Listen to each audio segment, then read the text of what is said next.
All right. And Towson can come in when Come it in, does. Towson. Yeah. This is the fourth in our series of conversations about White House communications operations. And we have heard from, William Seal was the first, and then Helen Thomas and Fran Lewin told us about particularly about the days of discrimination against women and how they broke the barriers and the kind of communication that existed in the Kennedy administration. And so we've been working our way forward. Last week we had Bob Deans and Maura Reynolds, and they talked about the beat from a different perspective, because both of them, have foreign policy background.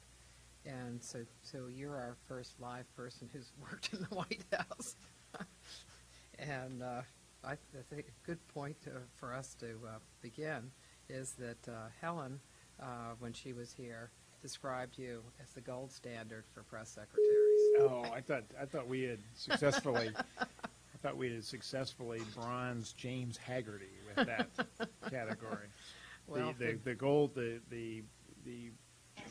professed gold standard for all press secretaries is the late James Haggerty, who was the press secretary to President Eisenhower, and by all accounts, one of the best at sort of interpreting the presidency to the press corps and then interacting with the press corps and helping the presidency understand what was really moving public opinion, which you'll see from a lot of Professor Kumar's work is really a central feature of successful press operations, the ability to send information back into the White House from the American people, which too few White Houses, I think, recognize that. But anyhow, he was great because he just had the trust of the president completely. There are wonderful transcripts that Martha has showed me where in the middle of press conferences, President Eisenhower would stop, and then there in parentheses it says, the president confers with Mr. Haggerty. Can you imagine these days a press conference stopping so the president could go over and consult with the press secretary about what the right answer is? It was obviously a different time, different place back in the 1950s. But he, along the way, there have been many press secretaries who have done different things with the job. I think some have been closer to the president than I ever was to Bill Clinton, and there have been some who, frankly, were much closer to the press. A guy named Jerry Terhorst came of the press to be Gerald Ford's press secretary and lasted all of, a month or so. Yeah. And then resigned when Ford pardoned President Nixon. But he was probably more comfortable on the other side of the fence with the press corps. So that balancing act is the hard part of the job. And I think Helen probably would say nice things about me because I tended to be seen as someone who balanced more towards taking care of the press and feeding the press and attending to their professional and personal needs, even when it meant going and running through the White House and saying, look, we can't do this, can't do that, because this is what the press needs to do. There are other press secretaries who have loaded it up much more. Anything the president wants, that's what I'm here for. I don't really care what the press thinks because I'm not here to do their bidding. And I think you can be popular with the press, as I think I probably arguably was, but then pay a price for it inside the White House because people think you're a little too close to, quote unquote, the enemy. So one of the, I guess, the difficulties of that position is, in a sense, you have three constituents, because you have the president, who is your boss, and then you also have the White House staff, because you have to often run interference for reporters with White House staff members who may or may not want to talk to the press. Sometimes they talk too much. And then you also have to deal with reporters. Did you find that there was a change in the balance of how much time you had to spend on each one of those as time went by? Well, yes and no. I mean, they had different demands at different points. There were times when, if there wasn't a particularly active, busy period with a lot of news going on, you had a lot of demands from the press corps because they were all searching for something that they could write, and you had to work even harder on slow news days because that's when there were more questions, more different subjects that they would be interested in pursuing. But to take a little bit of issue with what you said, there ultimately, and this is the interesting thing about the job, there's ultimately only one real constituency, and that's the American people. And if the president believes in his program and thinks his program is what the American people want, it's in his interest to try to get as much accurate, reliable information out to the American people about what he's doing, in theory. That, in theory, is what the press thinks it's supposed to be there doing, which is to report accurately, truthfully about what's going on at the White House to the American people. Where they come in conflict, of course, is when the perspective is different about what matters most. But the thing I always like to remind myself is, in theory, it's the same audience and it's the same job. If everyone would stop and think about it for a second, it's about trying to get the American people more clued into what's happening in the White House, because the president clearly thinks that he's right, and he's going to get more favorable opinion from the public if people just know what it is that he's doing day in and day out. So there is a basis for some common ground there, but you very often don't see it because it looks like it's more adversarial. In fact, it is pretty adversarial most of the time. Well, if you can look and see that there are phases, actually, that relationship goes through. In the early period, it isn't so difficult to convince the White House to give information because it's about talking about the new people, the new programs, and that's the kind of thing that reporters want to report on. So their interests are aligned. I would also, a little more cynically, early on, they want to curry favor with the new administration so that they can get leaks and scoops and access and be well regarded so that people will return their phone calls. So there's a little more jockeying for relationship early on, too. By the time that you're at the point now that President Bush is at, everyone's had enough of each other, they can't stand each other, and things have broken down a lot. Now, it's more complicated than that, to be sure, but I think that's kind of the stage they're in. A big part of it is that reporters want the information that they want. They want accurate information, timely, and on the subjects that they're interested in, such as the National Guard. And the White House has a different set of priorities. And if the White House adopts the attitude, we're not talking about that today because that would be, quote-unquote, off message. We're only going to talk about what we want to talk about today. Then they quickly get into trouble. They look like they're stonewalling, not being forthcoming. So the test is, can you satisfy those questions and try to minimize them and create greater interest in the larger story of what the presidency is doing? In other words, can you create a storyline that trumps whatever the press is having on its agenda on a particular day? And that's the heart of the job of managing this relationship day in and day out. It's the days in which the president's message and program rises above whatever the clatter is that's normally in the background because of the headlines of the day. Those are the days in which the White House feels that it's come out ahead at the end of the day. What kinds of things does a White House do in order to think through communications for a day and then also to think for the long-range planning? Well, let's start with the latter first. Any good White House, going back now to the 1970s, tries to be very proactive and strategic in planning what they communicate.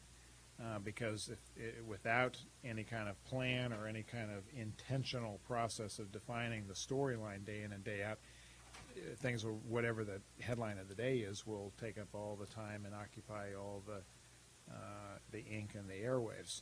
So most presidencies begin thinking we need to be very structured, we have to be scientific, so we go out and poll and test and make sure that we are making the best possible argument we can on the issues that we want to address. Not that we go ask the American people and poll them to pick which issues we're going to talk about. You more test what is the most reliable and best way to get your message across to people so it'll be convincing. So there's a lot of that happens. I would argue a lot more in the current White House, even in the quote-unquote poll-driven Clinton White House, because I think all presidencies are very sensitive to public opinion. And then there are, there's planning to take advantage of the calendar, planning to take care of the president's political needs to demographically and geographically be wherever in the country he needs to be in whatever kind of audience setting he needs to be in to maximize his political communications. And then ultimately execution. How do you go about structuring events and presidential messages so that they really resonate and that they will be covered and be interesting to the press? So a great deal of planning that goes into trying to put the president's best foot forward. Then the day-to-day things, to go to the other end of your spectrum, that's where it begins to get screwed up, because every day, 24/7, there's a non-stop bombardment by the headlines, by everything that is the media culture that we live in today, which could take you away from your careful planning and in the direction of just, addressing whatever happens to be the hot issue of the day. And the constant tension between trying to address the issues that arise on a given day and then staying on your program and getting your message out is what I think a lot of White House press and communications operations struggle with, month after month, year after year. Mm-hmm. How would you measure effectiveness of the of publicity operations? This weekend I was at a conference in Texas, and there were a lot of people who have done studies. There was political scientists going back several administrations, and their findings were that that you really couldn't see a change in opinion, that it's very difficult to change opinion. It's very difficult to change opinion, but you get a constant verdict on whether you're gaining or losing, because we poll nonstop now. Either the presidents poll themselves or news organizations poll on their behalf to measure public opinion. We get two measures, the favorable, unfavorable rating that every president now gets on a pretty regular basis, and then the larger, broader, and probably more significant political measurement is the country on the right track or the wrong track, which is a pretty good test of how that president is faring in the public mind, and whether, as now, a one-term president will have a chance to be reelected. So you get certainly an early verdict by that measurement, but you get an even more immediate one when you turn on your network news at night, or begin to look at the internet and see what the next day's newspapers will look like. So by mid-evening, most days, every White House knows whether their story defined what the story of the White House was about that day, or whether they were taken off their message plan by some other issue that began to interrupt their ability to get their best argument in front of the American people. So that you get a pretty good and usually pretty accurate measure. Now, if the argument from the academic side is, in the end, a lot of those tests don't matter as much as the bigger, broader things that really do shape presidencies, I think that's probably a pretty good point.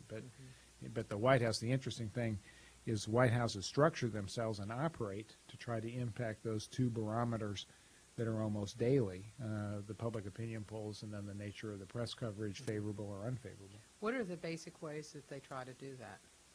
You mean? To shape those, like, say, shaping what's going to be on the front page of a paper. Well, creative use of information and information dissemination, trying to package your story in a creative, interesting way so people will pay attention, trying to find some brilliant backdrop that will underscore the story, trying to find some favored news person who will put it on the front page or put it at the top of a news broadcast so you get additional exposure to the story. I mean, there are a variety of techniques that you can use, but they're all about trying to be as creative and visual and anecdotal as possible, so that something will break through that blizzard of information that most people have to confront every day. And what percentage of the people in the White House do you think have to or deal with publicity in one way or another? Well, Professor, that's a leading question, because I think you know the numbers better than I do, I think. But my guess is, in one shape or another, at least 25, I'd say 25 to 30% of the paid White House staff it devotes at least 2/3 of its time to communications and shaping the storyline. But the truth is, just about everybody who of any serious consequential role at the White House, from the chief of staff on down, has to be mindful of, cognizant of playing a role in how are we going to communicate, how are we going to present our message, how are we going to put our best argument forward. Because the modern presidency revolves around this question of how you use or how you penetrate the filter of the press to go directly to the American people, which is your ultimate source of political strength. In looking at one of your basic roles that the public would see is the briefing, in the televised briefing, and the control of the podium. Do you think you were the one who decided to televise the briefing, and how do you think that's worked? It has not worked. It certainly didn't work the way I had hoped it would. A little bit of history, because the story of this is interesting. During the Iran hostage crisis in the 1970s, Harding Carter, then the State Department spokesman, made a very brave decision to allow television cameras to televise the State Department briefing every day. It was a reaction in part to the beginning of an 11:30 broadcast at night called Nightline that began every single night to set the story in motion for the next day. And Harding Carter realized that unless they had some ability to impact that television program, which everyone was watching because it provided the latest update from Iran on the hostage crisis, unless there was some way of impacting that with some visual presence, the Carter administration would fall way behind the game of controlling the storyline the next day. Harding allowed that briefing to be televised, and my argument would be once that happened, it was inevitable that sooner or later all the briefings that were of any real news value in Washington would be on television sooner or later. It came later to the White House, but one of the reasons I had gotten very used to doing a televised briefing at the State Department in 1993, 1994. In fact, I found it harder to do the briefing at the White House without the cameras on, because the minute they had this weird thing where they would put the first 5 minutes of the briefing on the record on camera, so all the lights would be on just like we're all lit and on television now. And after about 5 minutes, everything would go dark, and my brain would kind of switch off and sort of say, well, we must be done for the day. So I was not as sharp or as good in doing the briefing. But more importantly, the reporters would all try to cram all of their questions in the first 5 minutes, and it just was, utter chaos. I just gradually let the thing go longer and longer until finally the whole briefing was available. And the main reason for doing it was to try to equalize the balance between electronic journalists who are in the briefing room and print journalists. Print journalists have a decided advantage if, they get, the exclusive use of the briefing because the broadcast media can't use it for any of their broadcasts. And the guys who I was most sympathetic to in the White House press corps were those who had to write hourly on deadline, the wire service reporters and the radio reporters, because they had to churn something out every hour on the hour, and it killed them that they couldn't cut up and slice and dice the briefing for their broadcasts during the day. And one reporter in particular, a guy named Mark Miller from CBS, made a very compelling case that we should not be disadvantaged, because journalistically that puts us at a professional disadvantage as we compete with our colleagues in the press corps. So I thought that was compelling, and I allowed the press briefing to be televised and broadcast.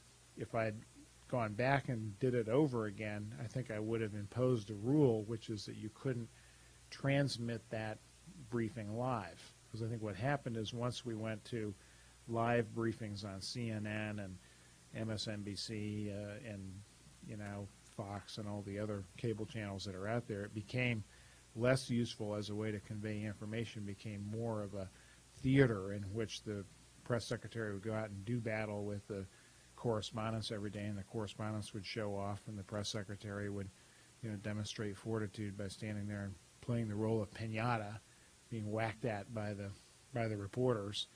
And I just don't think any of that has ended up serving the ultimate audience, the American people, particularly well. Do you think one of the things that's happened as well with that, or that might have happened anyway, is that there's a lot of pressure to use the press secretary and the briefing for more than just providing information, but using him to be a persuader? Yes, I think on a day in which the president is not going to be in front of the cameras making an argument, the press secretary becomes a surrogate for the president, and the temptation to use the press secretary for advancing a persuasion argument or trying to deliver some particular political message is quite strong. I did it because it came naturally to me. That was my training and my background. But as I look back on it now, people are getting spun all the time in our political culture now, and that's part of the problem. People don't know what to believe. They tend to look at most politicians and most spokespeople and think that we're all full of shit one way or another. Not supposed to say that on the air, but you know, they do, and that's why, you know, voting participation declines. People tune things out. It's why in a lot of your age bracket, 18 to 25-year-old voters basically think this is all a bunch of hoo-ha and don't participate very much. And it's because there's no honest dialogue that has any real integrity from the perspective of the voter. People don't look like they're really trying to answer questions. They don't look like they're trying to get accurate information out the door, and people, I think, just get a little fed up with it all. So I very often say this, and I really, really believe it. We are dealing with a really badly antiquated format for dispensing public information. The idea that one person, no matter how charming, goes out and does the briefing at the White House every single day, and that's the only conduit for information to get to the public for real, is not a good system, and particularly when we have technology that could make all kinds of government information more instantly accessible. But I think we need people, policies, machines, technology that is really oriented towards getting as much information in front of the American people as possible that's, you know, good information. Mm-hmm. One of the things that you did as press secretary was bring people out to explain policy, so that in a sense the briefing is important, but having people who were knowledgeable about specific policies came out and discussed them. Well, there was a little bit of self-interest in that, because if I could get off the hook and bring someone else out to answer the tough questions, I probably ended up getting ahead every day. But no, I felt that for exactly the same reason, that there's so much anonymous information, you know, senior administration officials and murky, you know, who's talking really behind these quotes and who do you really think is the person who's putting out a particular kind of story. It just seemed to me that it was more reliable and authentic to have the deputy assistant undersecretary who had worked on the policy to be out there and help explain what the president had just announced. Now, many White Houses have taken the position, no, we want the staff to kind of labor in the shadows and be anonymous and just be there and, you know, not be seen at all and let all the glory, you know, fall on the president. Well, I never saw a situation in which the president failed to get, you know, the lion's share of the credit, the lion's share of the attention. But the advantage of bringing someone out who knew the policy is that they could actually get there, they could explain what things were about, they could answer difficult questions about substance and policy that others could not. I mean, I worked hard at trying to get the answers and to understand well enough that I could answer as best I could, but it was always to the reporter's advantage, and I thought the public's advantage, to have the real experts there. Mm-hmm. I'm surprised that White Houses don't do that more. What do you think the forces are against it? Well, there's a passion for anonymity in the current White House. People, I think, feel like they'll do better off. There's sort of a disdain for people who look like they want a hot dog and get their name in the press. I mean, there's a little bit of that. And, of course, that's not the purpose of putting someone out to do these kinds of briefings. The idea is to help people understand what the policy is. But there's also, you know, anytime you put any of the experts out, you open them up to difficult questions that have nuance to them, and you move away from the controlled, scripted sound bites that sort of try to, quote-unquote, control the message. So I think part of it is just basic, you know, they're trying to keep everyone following just the script that they want to write every day. Mm-hmm. And that worked, you know, exceedingly well for them up to a point, but it, you know, once you hit a rough spot in the road like now, it doesn't work as well. Mm-hmm. Yeah, and also explaining economic, like the economic report, yeah, and that sort of thing. It's difficult for the press secretary. Or as one of the members of the Council of Economic Advisors discovered, when you try to make a hard and sophisticated economic argument on something as delicate as outsourcing, it's easy to twist those words around in the midst of a campaign and misportray, I'm sure, what that particular economist meant to say. So White Houses tend to, right, then we'll minimize the exposure of our decision makers, policymakers, including the president, so we just give them, exactly what we want people to hear. When economic report came out in the Clinton administration, were there communications people, or were you working with them to talk about the impact of the language? Well, yes, we did, but it was one of the documents hardest to get anyone to pay attention to. It was written in fairly dry, statistical vernacular. It was not riveting always, although it had a very interesting story behind it, because it was a story about the enormous economic transformations taking place in the global economy in the 1990s. So it probably deserved more attention than it got. But I think because it was a big, hefty, policy, weighty document, hard to explain with not a lot visual going on behind it, and usually no words from the president, by and large, the press tended to ignore it. What's interesting, it's only when a White House decides it's going to clamp down so hard on the availability of information that something as usually innocuous as the economic report of the president suddenly gets attention. Mm-hmm. And of course they use their economic report to be much more of a glitzy, campaign-like report, and I think that's one of the reasons why it got more attention than that report normally gets. One of the central events in the relationship between the White House and the press and the president of the press are the presidential press conferences. They have certainly changed their shape over time, but still have remained important. What did you see their importance as being, and what kind of preparations were made for press conferences in the Clinton administration? Well, they were very important because they served a number of purposes. First, and most importantly from my perspective, they helped diffuse all the pent-up frustration that reporters had when they couldn't ask their question of the president. There's a real sense of entitlement in the press corps that we should be able to stand there and ask the president questions day in and day out, because we are there as surrogates for the American people, and we're there to hold the president accountable and to speak our truth to his power. There's a very strong sentiment in the press corps that's a very important function of the press, and I would grant that it probably is.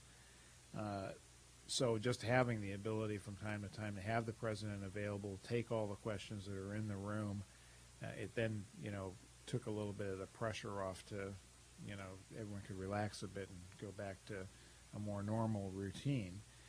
The second reason is one advanced often by William Safire, the columnist for the New York Times, which I agree with, that forcing a president to stand up and answer tough questions about the policy of his administrations has the effect of often clarifying the policy. So preparing for those press conferences, if the policy is mushy or if you haven't been particularly forthcoming or clear about what is the policy you're pursuing, the effect of having a press conference is that it forces the president to have better answers than he's usually getting from his cabinet officials and staff. Because the president will pick up the phone and say, well, this is, this is a BS answer they're proposing I give here, and it's usually because the policy is BS, so they go back and redo things right there. So it's an action-forcing event in terms of policy making.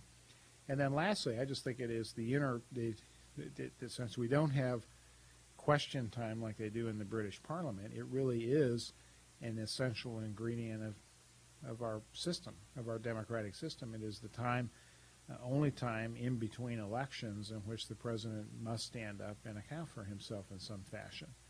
And I think that's plays its own very useful role. So they are indispensable. They are held to infrequently because they are enormously time-consuming. The process of getting a president to the point where he's ready to go out and face every question under the sun in most White Houses is a very arduous process involving lots of aides trooping in and out with briefing books, the president getting exasperated at how much information there is to try to get on top of for a given encounter with the press corps, a lot of people badgering him with, hostile questions that are imagined might come up at one of these sessions. So the whole thing is not a very pleasant exercise. And most presidents, when they're done with it, breathe a sigh of relief, and as Clinton did, go off and play a round of golf when it's over. How many days? That was his reward when we said you can have a press conference, and when it's over, you get to go play golf. And so that was his reward for going through one of them. How long? How many days do you think that it takes the energy of a White House to prepare for them? Well, all told, if you include surveying, canvassing all the agencies for likely questions, preparing the suggested talking points, evaluating those talking points, verifying them, deconflicting talking points from different agencies, because if you have a question and the Commerce Department gives you one answer and the State Department gives you another answer, you have to reconcile any nuance or differences that you can see in the agencies and what they submit. And then actually bringing the president in for what we call a murder board, bringing him in front of all the staff that play the role of vexing reporters, asking these obnoxious questions. That whole process probably takes at least 3 or 4 days total, which is an enormous investment of time for most White Houses. And of the president's time, President Clinton used to take anywhere from 4 to 6 hours getting ready for a full dress press conference. Now, I also think it's important to recognize the press usually doesn't give credit to presidents for taking questions at routine photo opportunities day in and day out, but there was considerable preparation went into that. I mean, we'd most often go into the Oval Office and stand in front of President Clinton if he was getting ready to meet a foreign dignitary or to sign a proclamation or to visit the pork queen from Iowa or whatever was, whatever the event was of the day.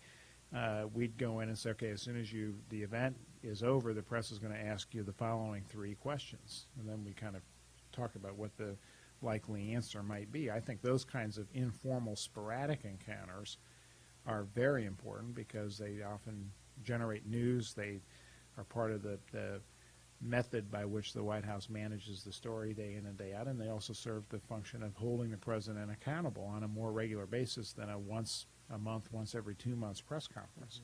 I think it's very good that in your research you are tracking and trying to document those informal counters too, because I think they should count. The press corps tends to dismiss them. Well, they're not real press conferences because we don't get to ask follow-up questions, and they're very brief in duration, and they don't allow us to range across a lot of different subjects. But I think that they are most often, they're mini press conferences in that we've had presidential press conferences where you go in and press only asks about one subject matter anyhow.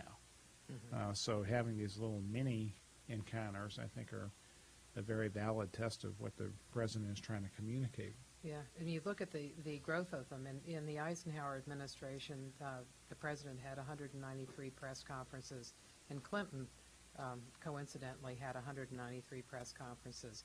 But Eisenhower didn't do interviews with individual reporters. He didn't do the short Q&As. Right. And if you add up all of them for Clinton... And he didn't have CNN. Yeah, so there's right, considerable difference in the structure of the press covering that presidency. Because there's 1,600. If you count all the press conferences, short Q&As, and interviews, it was 1,600. But you bring up an interesting point there. When you look at the number of speeches, I've been counting the number of speeches the president gave too, and looking at them by year. And I took them for taking all the remarks, Rose Gardens and the Pork Queen, all of that.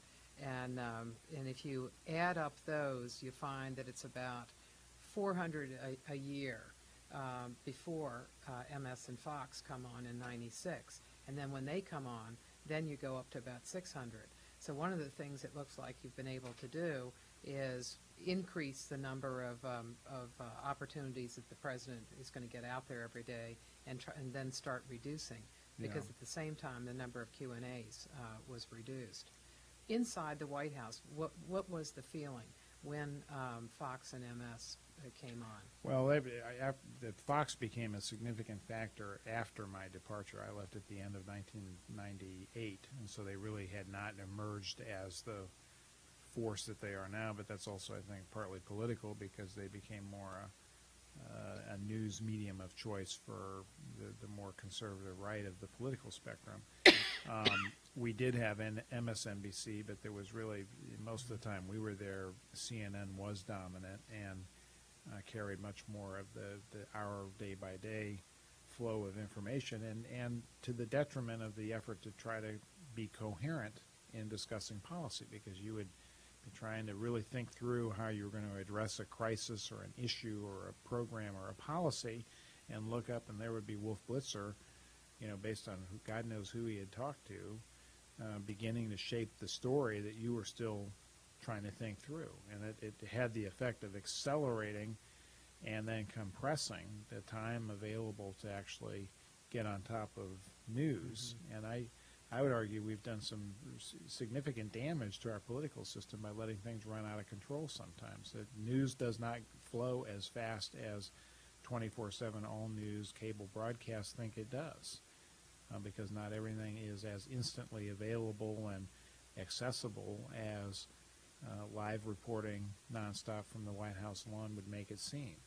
And I think that's a real significant challenge going forward. How do we get everybody to slow down so people can actually think, craft sensible, smart policy, take into account what people really think is the right way to proceed and move forward. We don't build in enough time for discernment in policy making, and that is a significant problem for our democracy right now. I think we can go to questions. Towson, do you want to start with a question? Then we'll go back and forth. Yeah, good question.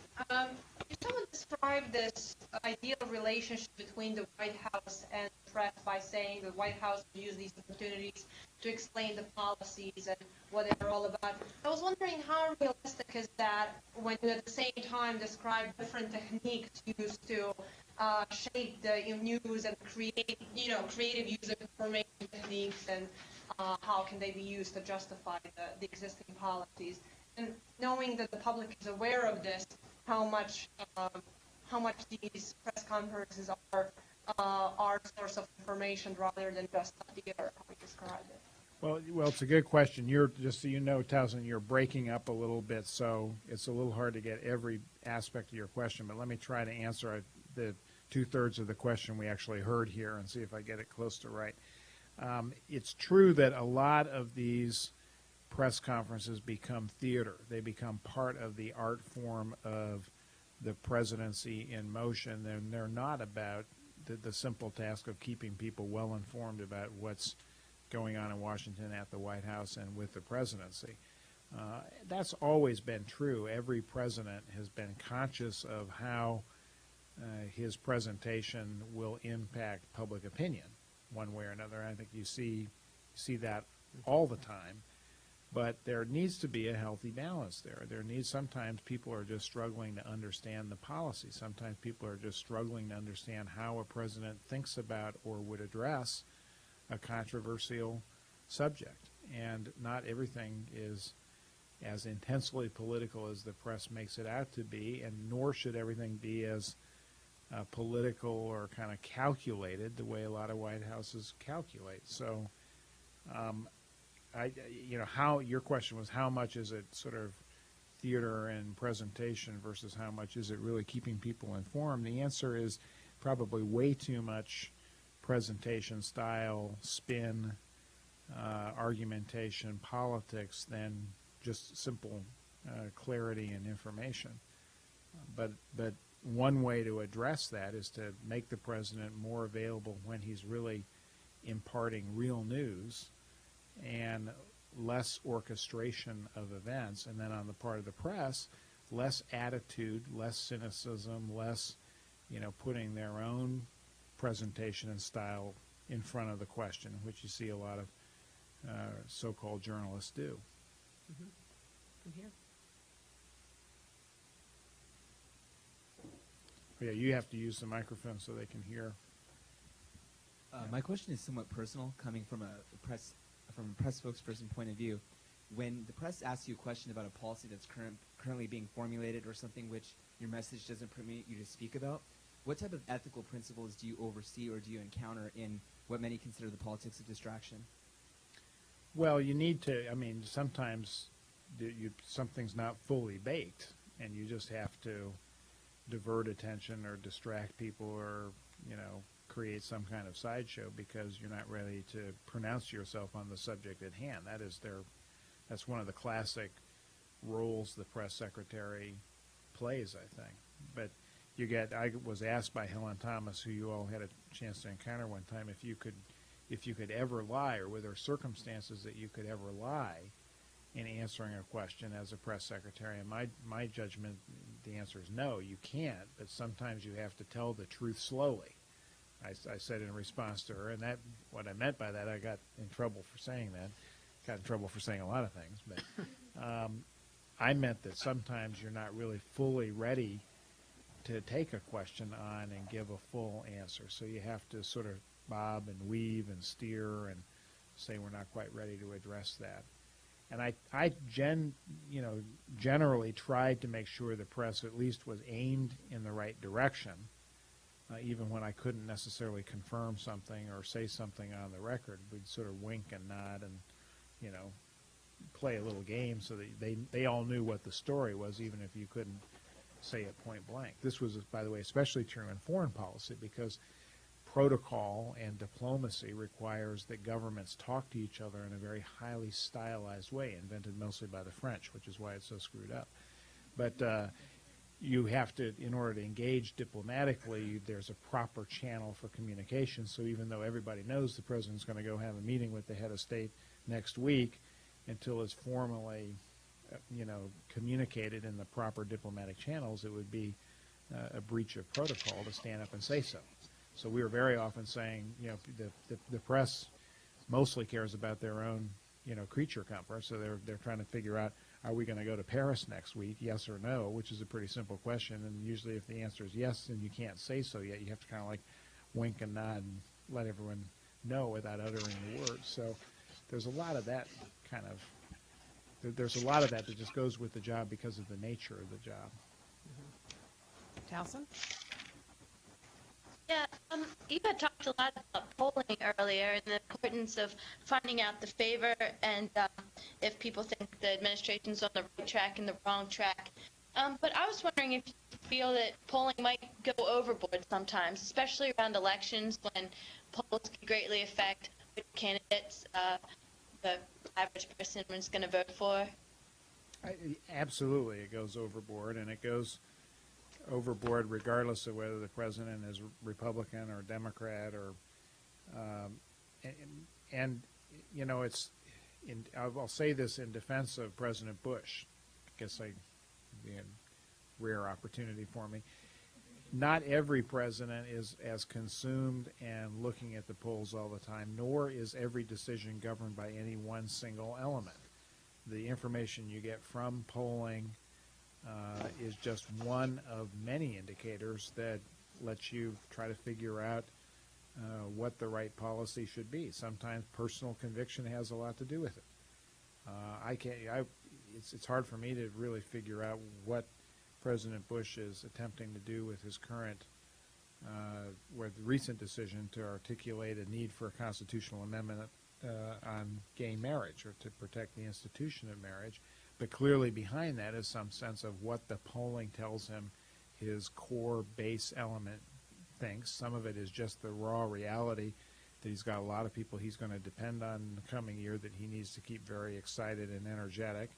But probably polling told him that he'll pay some kind of price in public opinion among Republicans who might otherwise consider voting for him by taking that particular point of view. So it's just it is one indicator that has to be held in the balance with a whole lot of other things. And I think presidents that recognize that generally end up, they acting out of personal conviction has a lot to do with it sometimes. Bill Clinton looked at every poll there was on whether or not we ought to expend resources from the United States of America to bail out the Mexican economy in 1995, and there was no good reason at the beginning of a re-election cycle that you would do that, but it was just the right thing to do, and he probably listened more to Bob Rubin than to anyone doing polling for him. But there are other examples where he probably tended to listen more to Dick Morris and people who were doing polling. So it really flows. It's one of the interesting things to watch, and it's one of the most underreported things that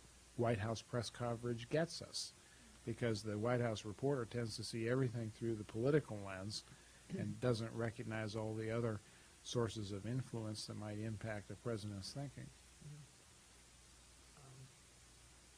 Could you, in the issue of Mexico, and look at the ways in which maybe polling was used to shape an argument, to say, okay, the public here is against it, but can we then poll in some way to see how they might develop an argument? Great example. Once we made the decision that we were going to help address the peso crisis at the end of 1995, President Clinton invited a lot of the Republican leaders down to the White House to talk about it, and Newt Gingrich gave him some very valuable information. He said, in our polling, we know that that economic conservatives will react to this particular argument particularly well, and you ought to try stressing that, or at least stressing that in your communications that are aimed for a more broader public.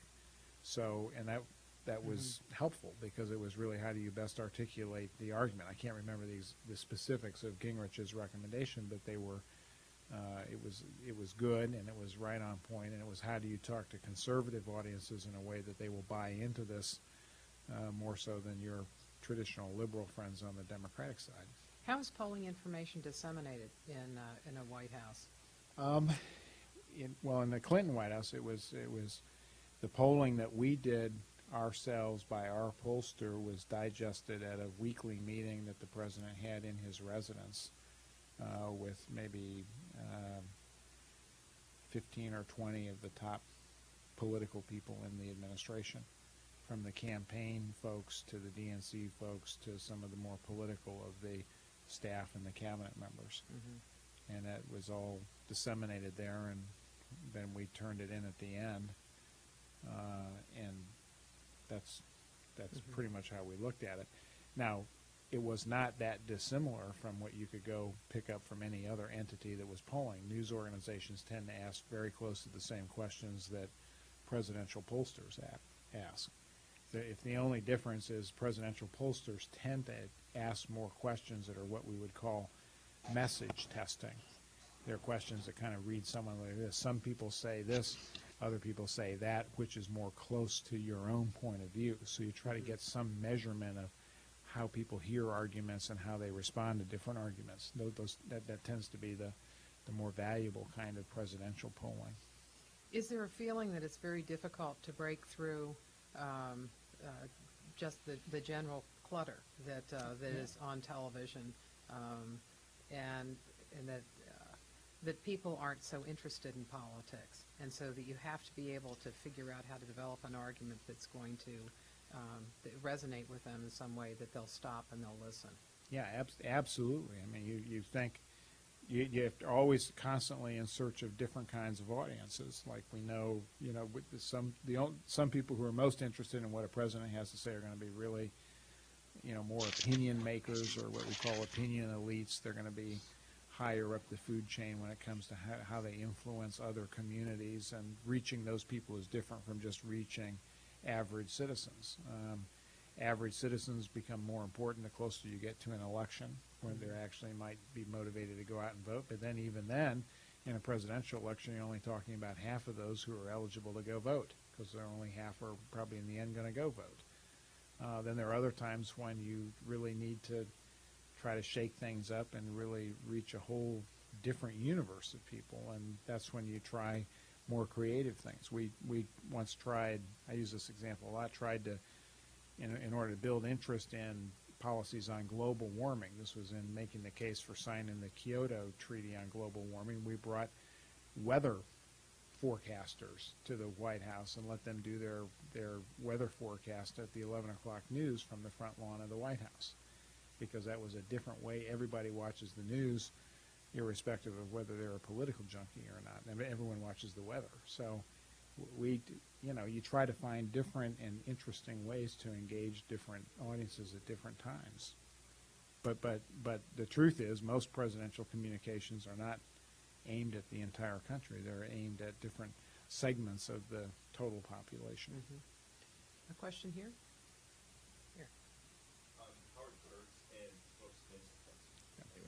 So Howard Kurtz, in his book Spin Cycle, says a very interesting line. He says that sometimes when Clinton spoke, he got you, including the entire press corps, in trouble. And I was wondering if you'd be able to comment on that. Do you think Clinton's ability to speak so well and so eloquently and not being able to recognize that he is in front of the press corps really kind of created more problems and more headaches for you than it actually should have?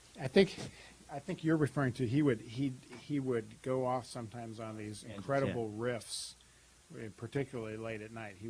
What would happen with Lott, he'd get in front of his friends at fundraisers, and usually they were boring, pretty highly stylized events, and mostly, Bill Clinton telling all these people what a great job they were doing to contribute money to him so he could go do all the great things he was doing as president. And they became kind of tiring to listen to after a while, and it was much more fun to go out and have dinner at whatever city you were in and sort of call it quits for the days. But several reporters began to recognize that you would get a lot more of the unvarnished Clinton late in the evening because he was a night owl. He tended to let loose in front of his friends because he'd look out in the audience and he'd see all these people who had written him big checks for the campaign, and he'd feel very much at home, and he'd start making arguments that were a little bit, off the reservation from where he had been earlier in the day sometimes. So he did create a number of news stories that way, and the press actually began to insist that they have access to those events. I tried for a while just saying, oh, it's just a routine fundraiser, we'll put that off the record.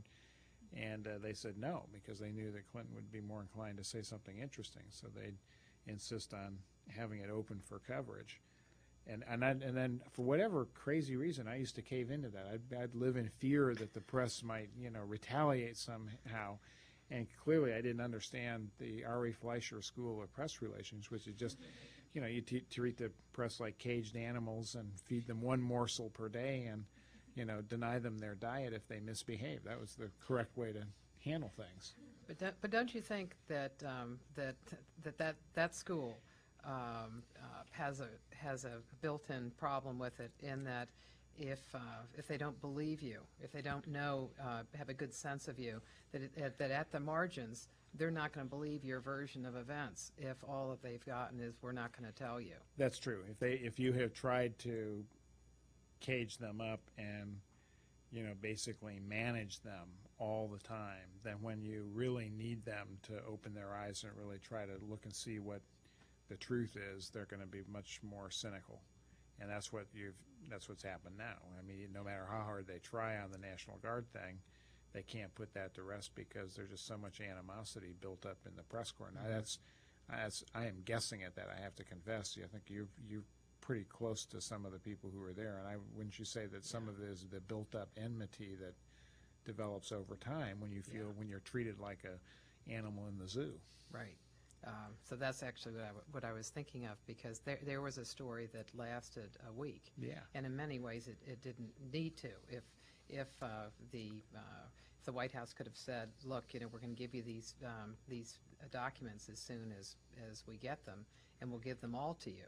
Right. Then that might have been able to slow down that particular right.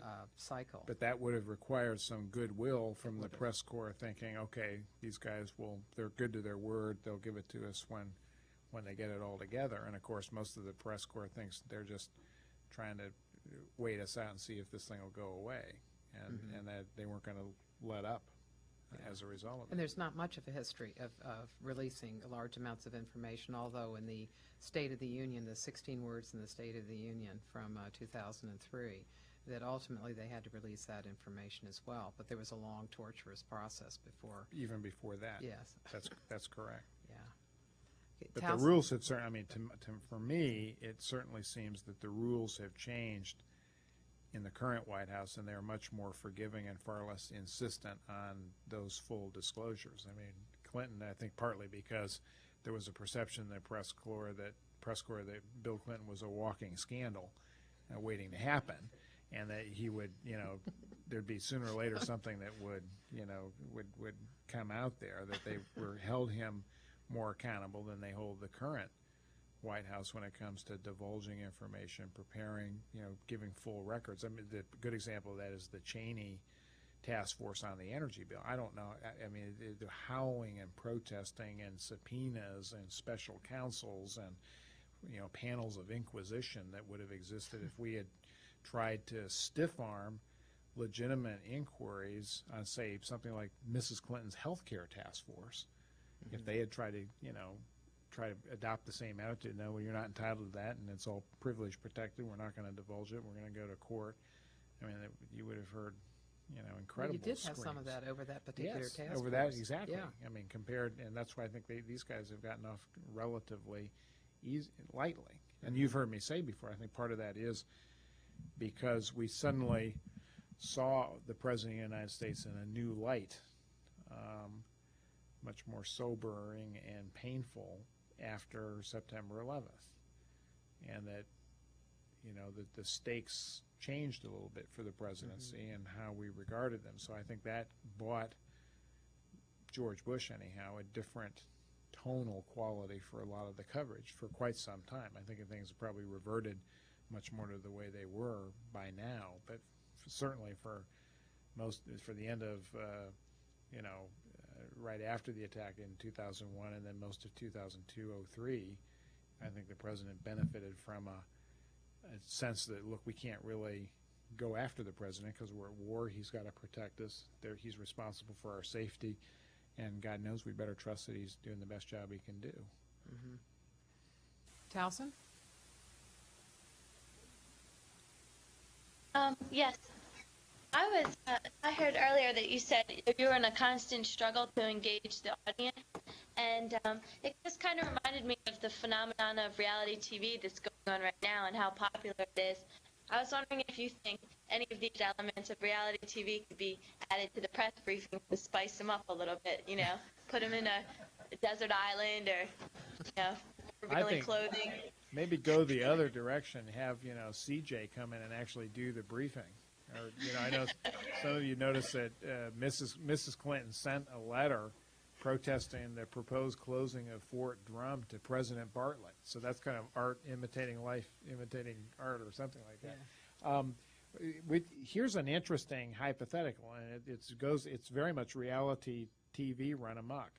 It goes back to 1988. Now, this is a bit of presidential trivia, but in 1988, ABC News proposed that in order to really understand how a presidential candidate would function in office, that each of the presidential candidates ought to do a simulated crisis scenario. And the proposal was ABC would provide a scenario and something akin to the war room in the Situation Room at the White House, and that the candidate for president could then assemble whoever he wanted in the room as an advisor, playing the role of, Secretary of State, Secretary of Defense, press secretary, chief of staff, whatever, and then they would film the decision-making process and film sort of a little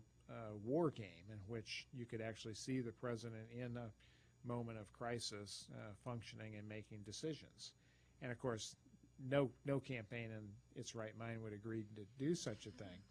But think about how interesting that would be to actually have cameras behind the scenes watching how a president and a White House really comes to wrestle with a decision and really make decisions. Now, in some, I tell people all the time, in the show West Wing, you actually get some of that. I mean, there's some of that portrayal of how a White House makes decisions and how people wrestle with conscience is very accurate.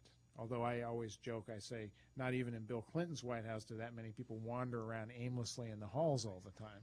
But it is a show that at least gives you some sense of how the human drama of policymaking. And to your point, maybe it's not having people running around in loincloths and, sitting in vats with snakes twisting around them, but it's something akin to making the process of government much more exciting and energetic and dynamic, because I think there would be an audience that would be interested in seeing that if there was a way that you could portray that accurately that would allow people to actually do the business of the nation effectively. Yeah, we're going to have one last question. Mike has got a meeting. I can do a couple more. Okay. Yeah. Here, we'll take you in front.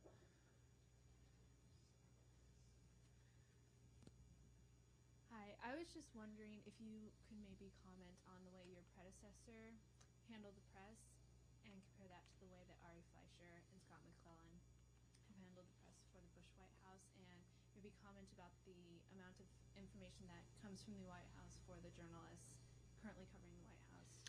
You mean my predecessor, Before you were press secretary. Dee Dee Myers, Yeah. who was before me. I think she had a tough start because they put her in a position where she was subordinated to other people on the staff.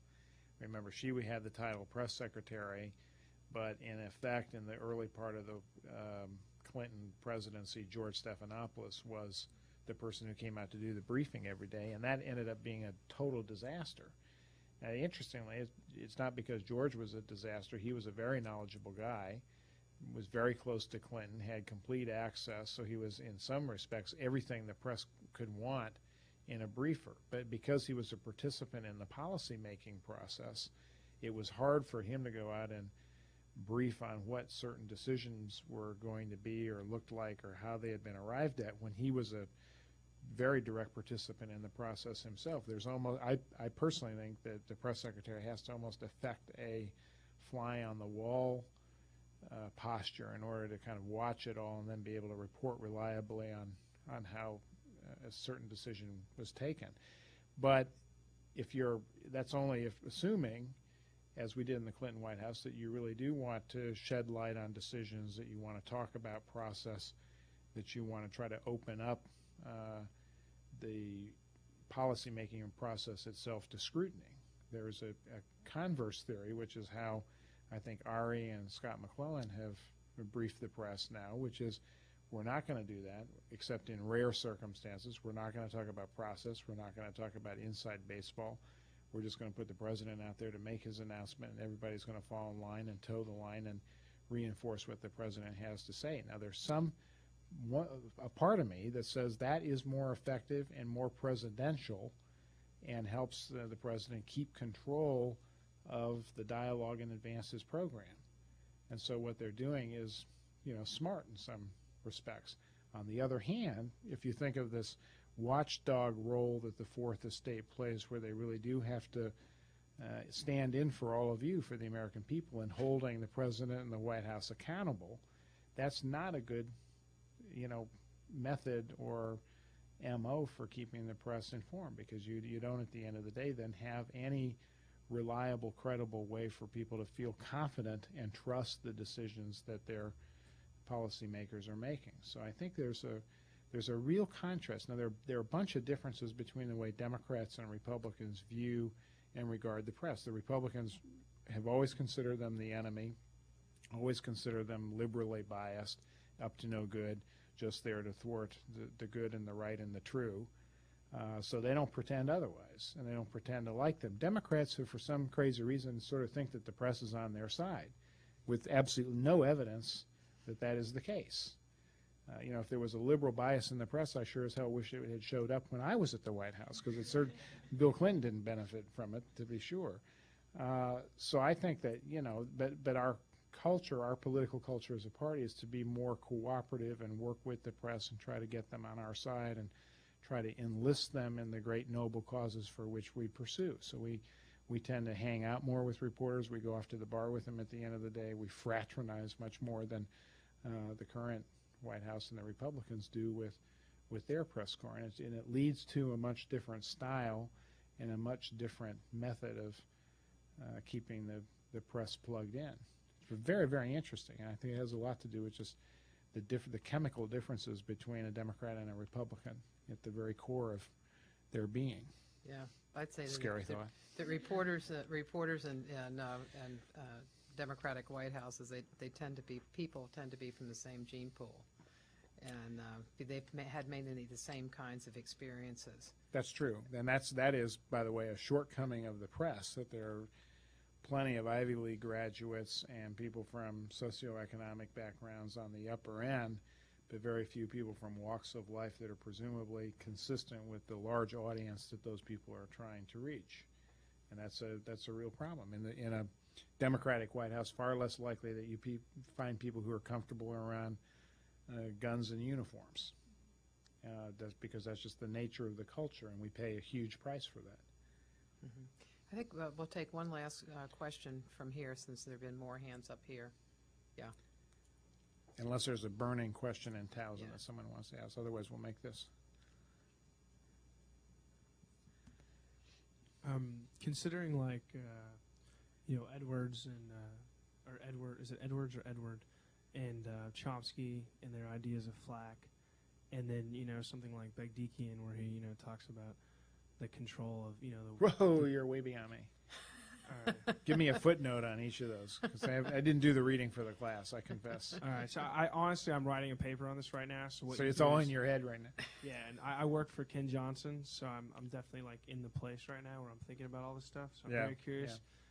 Considering the different, I guess a better way to put it without using the proper terminology, is considering the connections, between sort of something like Dick Cheney and Halliburton and the control of that, and the way the press secretary, in some ways right now, what he does in some ways benefits, or can be seen that way, like the arms culture of America, or, those kinds of things.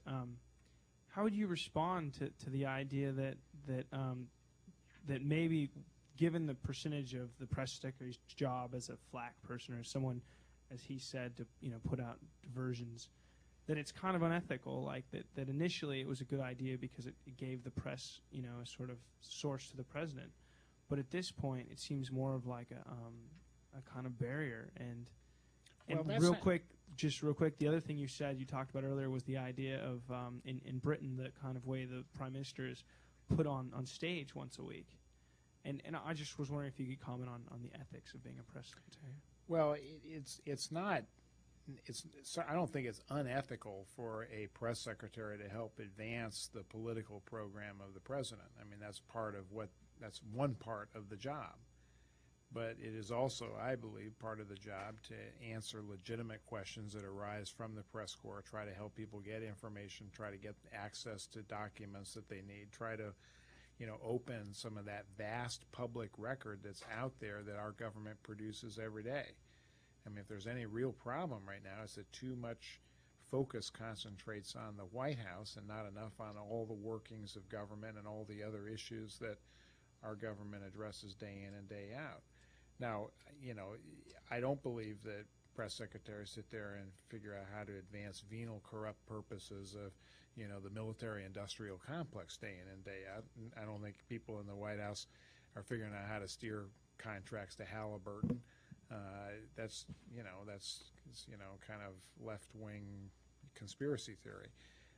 I do think that sometimes there's a tendency to defer to power relationships that exist in government and not challenge them a little bit, and to defer to process. I mean, a great example of this is, had I been a little more inquiring and been a little more emphatic about trying to get information for reporters, I would have dug harder in uncovering all these sessions that Bill Clinton was having with his contributors, including some who had no business being in the White House in the first place. If I had sort of said, look, the press is wondering, what is this event on the president's calendar today, and who are all the people who are going to be at this meeting, me asking those questions probably could have stopped from happening. One of the crises that I would argue was one of the most debilitating scandal that impacted the Clinton presidency, which was not the Monica Lewinsky scandal. It was the campaign finance questions that really tarnished the impact of his election in 1996. So I think a press secretary asking legitimate questions on behalf of a press corps internally at the White House can sometimes head off bad things from happening. And if you want to derive some ethical premise of what the job is about, being in charge of putting a little sunshine on the process probably would be on the high end of what's good and noble and virtuous. But, how much of that is built in the job? There's a little bit, probably not enough, but there is some there. It's not just all corrupt and bad and people trying to, hoodwink the American public day in and day out. Even in the current White House. So that's good news. I hope I will, in writing your paper, I will disabuse you of the notion that we're all venal and corrupt in this country. Now, on the British example, though, is a good one, which is, their method of holding the prime minister, the government, accountable is the opposition testing right across the table the prime minister in that setting in which they can stand up and say the most obnoxious things imaginable to the leader of the country on the other side of the table. But they are there as the elected representatives of a constituency, not as some independent force, some fourth estate, as is the American press. And I think there is a lot of virtue in that process, too, although, sometimes they descend to theater of the absurd as well. But I think we certainly could learn from more interesting ways in which we could hold people in powerful positions accountable. And even though that's an ancient tradition in Britain, it is at least developed something that represents a useful check on the power of those with government authority. And we vacillate a little bit about how we do that in our system, and I think we should experiment a little bit with better ways to do that here, short of just having one press briefing every day by the White House press secretary. Thank you very much, Mike. It was a great session. Thank you very much. Thank you, Towson, for